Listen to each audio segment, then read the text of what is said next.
प्रेम से बोलिए श्रीमद् भागवत महापुराण की जय।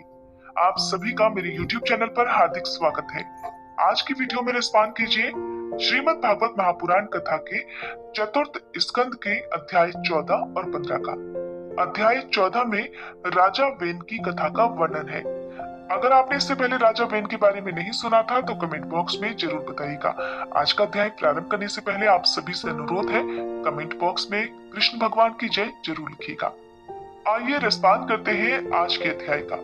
श्री मैत्रेय जी कहते हैं, हे वीरवर विदुर जी, सभी लोगों की कुशल चाहने वाले भृगु आदि मुनियों ने देखा कि अंग के चले जाने से अब पृथ्वी की रक्षा करने वाला कोई नहीं रह गया है। सभी लोग पशुओं के समान उच्छृंखल होते जा रहे हैं। तब उन्होंने माता सुनीता की सम्मति से अन्य मंत्रियों के सहमत न होने पर भी वेन को भूमंडल के राजपद पर अभिषिक्त कर दिया। वेन बड़ा ही कठोर शासक था। जब चोर डाकुओं ने सुना कि वही राज सिंहासन पर बैठा है, तब सर्प से डरे हुए चूहों के समान वे सब तुरंत ही जहां तहां छिप गए। राज सिंहासन पाने पर वेन 8 लोकपालों की ऐश्वर्य कला के कारण उन्मत्त हो गया और अभिमानवश अपने को ही सबसे बड़ा मानकर महापुरुषों का अपमान करने लगा। वह ऐश्वर्य मद से अंधा होकर रथों पर चढ़कर निरंकुश गजराज के समान पृथ्वी और आकाश को कपाता हुआ सर्वत्र विचरने लगा। कोई भी द्विज जाति वर्ण का पुरुष कभी किसी प्रकार का यज्ञ, दान और हवन न करे। अपने राज्य में ये ढिंढोरा पिटवाकर उसने सारे धर्म कर्म बंद करवा दिए। दुष्ट वेन का ऐसा अत्याचार देखकर सारे ऋषिगण एकत्र हुए और संसार पर संकट आया समझकर करुणावश आपस में ही कहने लगे, अहो, जैसे दोनों ओर जलती हुई लकड़ियों के बीच में रहने वाले चींटी आदि जीव महान संकट में पड़ जाते हैं, वैसे ही इस समय सारी प्रजा एक ओर राजा के और दूसरी ओर चोर डाकुओं के अत्याचार से महान संकट में पड़ रही है। हमने अराजकता के भय से ही अयोग्य होने पर भी वेन को राजा बनाया था, किंतु अब उससे भी प्रजा को भय हो गया।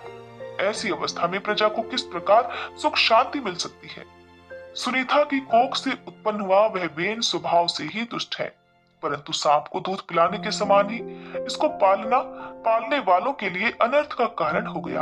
हमने तो इसे प्रजा की रक्षा करने के लिए नियुक्त किया था, ये आज उसी को नष्ट करने पर तुला हुआ है। इतना सब होने पर भी हमें इसे समझाना अवश्य चाहिए। ऐसा करने से इसके किए हुए पाप हमें स्पर्श नहीं कर पाएंगे।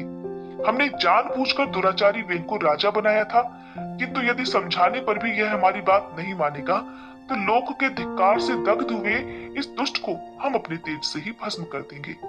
ऐसा विचार करके मुनि लोग वेन के पास गए और अपने क्रोध को छिपाकर उसे प्रिय वचनों से समझाते हुए इस प्रकार कहने लगे। मुनिगण कहने लगे, हे राजन, हम आपसे जो बात कहते हैं उस पर ध्यान दीजिए, इससे आपकी आयु, श्री, बल और कीर्ति में वृद्धि होगी। हे तात, यदि मनुष्य मन, वाणी, शरीर और बुद्धि से धर्म का आचरण करे तो उसे स्वर्ग आदि शोक रहित लोकों की प्राप्ति होती है। यदि उसका निष्काम भाव हो तब तो वही धर्म उसे अनंत मोक्ष पद पर पहुंचा देता है। इसलिए वीरवर, प्रजा का कल्याण रूप वह धर्म आपके कारण नष्ट नहीं होना चाहिए। धर्म के नष्ट होने से राजा भी ऐश्वर्य से च्युत हो जाता है। जो राजा दुष्ट मंत्री और चोर आदि से अपनी प्रजा की रक्षा करते हुए न्यायानुकूल कर लेता है, वह इस लोक में और परलोक में दोनों ही जगह सुख प्राप्त करता है। जिसके राज्य अथवा नगर में वर्णाश्रम धर्मों का पालन करने वाले पुरुष स्वधर्म पालन के द्वारा भगवान यज्ञ पुरुष की आराधना करते हैं, हे महाभाग, अपनी आज्ञा का पालन करने वाले उस राजा से भगवान प्रसन्न रहते हैं, क्योंकि वे ही सारे विश्व की आत्मा तथा संपूर्ण भूतों के रक्षक है। भगवान ब्रह्मादि जगदीश्वरों के भी ईश्वर है। उनके प्रसन्न होने पर कोई भी वस्तु दुर्लभ नहीं रह जाती। तभी तो इंद्र आदि लोकपालों के सहित समस्त लोग उन्हें बड़े आदर से पूजोपहार समर्पण करते हैं। हे राजन, भगवान श्री हरि समस्त लोकपाल और यज्ञों के नियंता हैं। वे वेदत्रिय रूप, द्रव्य रूप और तपः स्वरूप हैं। इसलिए आपके जो देशवासी आपकी उन्नति के लिए अनेक प्रकार के यज्ञों से भगवान का यजन करते हैं, आपको उनके अनुकूल ही रहना चाहिए। जब आपके राज्य में ब्राह्मण लोग यज्ञों का अनुष्ठान करेंगे, तब उनकी पूजा से प्रसन्न होकर भगवान के अंश स्वरूप देवता आपको मनचाहा फल देंगे। अतः हे वीरवर, आपको यज्ञ आदि धर्मानुष्ठान बंद करके देवताओं का तिरस्कार नहीं करना चाहिए। ऋषियों की बात सुनकर वेन ने कहा, तुम लोग बड़े मूर्ख हो। खेद है तुमने अधर्म में ही धर्म बुद्धि कर रखी है। तभी तो तुम जीविका देने वाले मुझ साक्षात पति को छोड़कर किसी दूसरे जार पति की उपासना करते हो। जो लोग मूर्खतावश राजा रूप परमेश्वर का अनादर करते हैं, उन्हें न तो इस लोक में सुख मिलता है और न ही परलोक में। अरे, जिसमें तुम लोगों की इतनी भक्ति है वह यज्ञ पुरुष है कौन? ये तो ऐसी ही बात हुई जैसे उल्टा स्त्रियां अपने विवाहित पति से प्रेम ना करके किसी पर पुरुष में आसक्त हो जाए। विष्णु, ब्रह्मा, महादेव, इंद्र, वायु, यम, सूर्य, मेघ, कुबेर, चंद्रमा, पृथ्वी, अग्नि और वरुण तथा इनके अतिरिक्त जो दूसरे वर और शाप देने में समर्थ देवता है, वे सब के सब राजा के ही शरीर में रहते हैं। इसलिए राजा सर्वदेवमय है और देवता उसके अंश मात्र हैं। इसलिए ब्राह्मणों, तुम मत्सरता छोड़कर अपने सभी कर्मों द्वारा एक मेरा ही पूजन करो और मुझी को बलि समर्पण करो। भला मेरे सिवा और कौन अग्र पूजा का अधिकारी हो सकता है? श्री मैत्रेय जी कहते हैं, इस प्रकार विपरीत बुद्धि होने के कारण वह वेन अत्यंत पापी और कुमार्गामी हो गया था। उसका पुण्य क्षीण हो चुका था। इसीलिए मुनियों के बहुत विनय करने पर, प्रार्थना करने पर भी उसने उनकी बात ध्यान से सुनी ही नहीं। कल्याण रूप विदुर जी, अपने को बड़ा बुद्धिमान समझने वाले वेन ने जब उन मुनियों का इस प्रकार अपमान किया, तब अपनी मांग को व्यर्थ हुई देखकर वे उस पर अत्यंत कुपित हो गए। मार डालो, इस स्वभाव से ही दुष्ट पापी को मार डालो। यदि जीता रह गया तो कुछ ही दिनों में संसार को अवश्य भस्म कर डालेगा। ये दुराचारी किसी प्रकार राज सिंहासन के योग्य नहीं है, क्योंकि ये निर्लज्ज साक्षात यज्ञपति श्री भगवान विष्णु की निंदा करता है। अहो, जिनकी कृपा से इसे ऐसा ऐश्वर्य मिला, उन श्री हरि की निंदा अभागे वेन को छोड़कर भला और कौन कर सकता है? इस प्रकार अपने छिपे हुए क्रोध को प्रकट करके उन मुनियों ने उसे मारने का निश्चय कर लिया। वो तो भगवान की निंदा करने के कारण पहले ही मर चुका था, इसलिए केवल हुंकारों से ही उन्होंने उसका सारा काम तमाम कर दिया। जब मुनिगण अपने अपने आश्रमों को चले गए, तब इधर वेन की शोकाकुला माता सुनीता मंत्र आदि के बल से तथा अन्य युक्तियों से अपने पुत्र के शव की रक्षा करने लगी। एक दिन वे मुनिगण सरस्वती के पवित्र जल में स्नान कर अग्निहोत्र से निवृत्त होकर नदी के तीर तट पर बैठकर हरि चर्चा कर रहे थे। उन दिनों लोगों में आतंक फैलाने वाले बहुत से उपद्रव होते देखकर वे आपस में कहने लगे, आजकल पृथ्वी का कोई रक्षक नहीं है, इसीलिए चोर डाकुओं के कारण उसका कुछ अमंगल तो नहीं होने वाला है। ऋषि लोग ऐसा विचार कर ही रहे थे कि उन्होंने सब दिशाओं में धावा करने वाले चोरों और डाकुओं के कारण उठी हुई बड़ी भारी धूल देखी। देखते ही वे समझ गए कि राजा वेन के मर जाने के कारण देश में अराजकता फैल गई है, राज्य शक्तिहीन हो गया है और चोर डाकू बढ़ गए हैं। ये सारा उपद्रव लोगों का धन लूटने वाले तथा एक दूसरे के खून के प्यासे लुटेरों का ही है। अपने तेज अथवा तपोबल से लोगों को ऐसी कुवृत्ति से रोकने से समर्थ होने पर भी ऐसा करने में हिंसादी दोष देखकर उन्होंने इसका कोई निवारण नहीं किया। फिर सोचा कि यदि ब्राह्मण समदर्शी और शांत स्वभाव से भी हो तो भी दीनों की उपेक्षा करने से उसका तप किसी प्रकार नष्ट हो जाता है, जैसे फूटे हुए घड़े में से जल बह जाता है। फिर राजर्षि अंग का वंश भी नष्ट नहीं होना चाहिए, क्योंकि इस वंश में अनेक अमोघ शक्ति और भक्त परायण राजा हो चुके हैं। ऐसा निश्चय कर उन्होंने मृत राजा की जांघ को बड़े जोर से मथा तो उसमें से एक बौना पुरुष उत्पन्न हुआ। वह कौवे के समान काला था। उसके सभी अंग और खासकर भुजाएं बहुत छोटी थी, जबड़े बहुत बड़े, टांगे छोटी, नाक चपटी, नेत्र लाल और केश तांबे से रंग में थे। उसने बड़ी दीनता और नम्र भाव से पूछा कि मैं क्या करूं? तो ऋषियों ने कहा, निशीत अर्थात बैठ जा। इसी से वह निषाद कहलाया। उसने जन्म लेते ही राजा वेन के भयंकर पापों को अपने ही ऊपर ले लिया, इसलिए उसके वंशधर निषाद भी हिंसा, लूटपाट आदि पाप कर्मों में रत रहते हैं। अतः वे गांव और नगर में न टिककर वन और पर्वतों में ही निवास करते हैं। 14वां अध्याय समाप्त हुआ। अब रसपान कीजिए 15वें अध्याय का। इस अध्याय में महाराज पृथु का आविर्भाव और राज्याभिषेक का वर्णन किया गया है। श्री मैत्रेय जी कहते हैं, हे विदुर जी, इसके बाद ब्राह्मणों ने पुत्रहीन राजा वेन की भुजाओं का मंथन किया। तब उनसे एक स्त्री पुरुष का जोड़ा प्रकट हुआ। ब्रह्मवादी ऋषि उस जोड़े को उत्पन्न हुआ देखकर उसे भगवान का अंश जानकर बहुत प्रसन्न हुए और कहने लगे, ये पुरुष भगवान विष्णु की विश्व पालिनी कला से प्रकट हुआ है और यह स्त्री उन परम पुरुष की अनपायनी अर्थात कभी अलग न होने वाली शक्ति लक्ष्मी जी का अवतार है। इनमें से जो पुरुष है वह अपने सुयश का प्रथन विस्तार करने के कारण परम यशस्वी पृथु नामक सम्राट होगा। राजाओं में यही सबसे पहला होगा।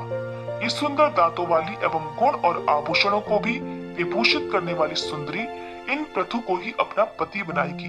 इसका नाम अर्ची होगा। पृथु के रूप में साक्षात श्री हरि के अंश ने ही संसार की रक्षा के लिए अवतार लिया है और अर्ची के रूप में निरंतर भगवान की सेवा में रहने वाली उनकी नित्य सहचरी श्री लक्ष्मी जी ही प्रकट हुई है। श्री मैत्रेय जी कहते हैं, हे विदुर जी, उस समय ब्राह्मण लोग पृथु की स्तुति करने लगे। श्रेष्ठ गंधर्वों ने गुणगान किया, सिद्धों ने पुष्पों की वर्षा की, अप्सराएं नाचने लगी, आकाश में शंख, तुरही, मृदंग और दुंदुभी आदि बाजे बजने लगे। समस्त देवता, ऋषि और पितर अपने अपने लोकों से वहां आए। जगत गुरु ब्रह्मा जी देवता और देवेश्वर के साथ वहां पधारे। उन्होंने वेन कुमार पृथु के दाहिने हाथ में भगवान विष्णु की हस्त रेखाएं और चरणों में कमल का चिन्ह देखकर उन्हें श्री हरि का ही अंश समझा, क्योंकि जिसके हाथ में दूसरी रेखाओं से बिना कटा हुआ चक्र का चिन्ह होता है वह भगवान का ही अंश होता है। वेदवादी ब्राह्मणों ने महाराज पृथु के अभिषेक का आयोजन किया। सब लोग उसकी सामग्री जुटाने में लग गए। उस समय नदी, समुद्र, पर्वत, सर्प, गौ, पक्षी, मृग, स्वर्ग, पृथ्वी तथा अन्य सभी प्राणियों ने भी उन्हें तरह तरह के उपहार भेंट किए। सुंदर वस्त्र और आभूषणों से अलंकृत महाराज पृथु का विधिवत राज्याभिषेक हुआ। उस समय अनेकों अलंकारों से सजी हुई महारानी अर्ची के साथ वे दूसरे अग्निदेव के समान जान पड़ते थे। प्यारे विदुर जी, उन्हें कुबेर ने बड़ा ही सुंदर सोने का सिंहासन दिया तथा वरुण ने चंद्रमा के समान श्वेत और प्रकाशमय छत्र दिया, जिससे निरंतर जल की फुहारें झरती रहती थी। वायु ने 2 चंवर, धर्म ने कीर्तिमयी माला, देवराज इंद्र ने मनोहर मुकुट, यम ने दमन करने वाला दंड, ब्रह्मा ने वेदमय कवच, देवी सरस्वती ने सुंदर हार, विष्णु भगवान ने सुदर्शन चक्र, विष्णु प्रिया श्री लक्ष्मी जी ने अविचल संपत्ति, रुद्र ने 10 चंद्राकार चिन्हों से युक्त कोश वाली तलवार, अंबिका जी ने 100 चंद्राकार चिन्हों वाली ढाल, चंद्रमा ने अमृतमय अश्व, त्वष्टा अर्थात विश्वकर्मा ने सुंदर रथ, अग्नि ने बकरे और गौ के सींगों का बना हुआ सूत्र धनुष, सूर्य ने तेजोमय बाण, पृथ्वी ने चरण स्पर्श मात्र से अभीष्ट स्थान पर पहुंचा देने वाली योगमयी पादुकाएं, आकाश के अभिमानी द्योत देवताओं ने नित्य नूतन पुष्पों की माला, आकाश विहारी सिद्ध गंधर्वों ने नाचने, गाने, बजाने और अंतर ध्यान हो जाने की शक्तियां, ऋषियों ने अमोघ आशीर्वाद, समुद्र ने अपने से उत्पन्न हुआ शंख तथा 7 समुद्र, पर्वत और नदियों ने उनके रथ के लिए बेरोक टोक मार्ग उपहार में दिए। इसके पश्चात सूत, मागध और बंदीजन उनकी स्तुति करने के लिए उपस्थित हुए। तब उन स्तुति करने वालों का अभिप्राय समझकर वेन पुत्र परम प्रतापी महाराज पृथु ने हंसते हुए मेष के समान गंभीर वाणी में कहा, सौम्य सूत, मगध और बंदीजन, अभी तो लोक में मेरा कोई भी गुण प्रकट नहीं हुआ, फिर तुम किन गुणों को लेकर मेरी स्तुति करोगे? मेरे विषय में तुम्हारी वाणी व्यर्थ नहीं होनी चाहिए, इसलिए मुझसे भिन्न किसी और की स्तुति करो। वृद्धभाष्यों, कालांतर में जब मेरे अप्रकट गुण प्रकट हो जाए तब भरपेट अपनी मधुर वाणी से मेरी स्तुति कर लेना। देखो, शिष्ट पुरुष पवित्र कीर्ति श्री हरि के गुणानुवाद के रहते हुए तुच्छ मनुष्यों की स्तुति नहीं किया करते। महान गुणों को धारण करने में समर्थ होने पर भी ऐसा कौन बुद्धिमान पुरुष है जो उनके ना रहने पर भी केवल संभावना मात्र स्तुति करने वालों द्वारा अपनी स्तुति कराएगा? यदि यह विद्याभ्यास करता तो इसमें अमुक अमुक गुण हो जाते। इस प्रकार की स्तुति से तो मनुष्य की वंचना की जाती है। वह मंदमती ये नहीं समझता कि इस प्रकार तो लोग उसका उपहास ही कर रहे हैं। जिस प्रकार लज्जाशील उदार पुरुष अपने किसी निंदित पराक्रम की चर्चा होना बुरी समझते हैं, उसी प्रकार लोक विख्यात समर्थ पुरुष अपनी स्तुति को भी निंदित मानते हैं। सूतगण, अभी हम अपने श्रेष्ठ कर्मों के द्वारा लोक में अप्रसिद्ध ही हैं। हमने अब तक कोई भी ऐसा काम नहीं किया है जिसकी प्रशंसा की जा सके। तब तुम लोगों से बच्चों के समान अपनी कीर्ति का किस प्रकार गान करावे। हरे कृष्णा। आज का अध्याय संपूर्ण हुआ। अगले अध्याय में आप जानेंगे कि आखिरकार बंदीजन द्वारा महाराज पृथु की स्तुति किस प्रकार संभव हो पाई। अगर आज की ये वीडियो आपको पसंद आई हो तो वीडियो को ज्यादा से ज्यादा लाइक करके कमेंट बॉक्स में कृष्ण भगवान की जय जरूर लिखिएगा। वीडियो अगर पसंद आती हो तो वीडियो को ज्यादा से ज्यादा लोगों तक शेयर भी किया करें।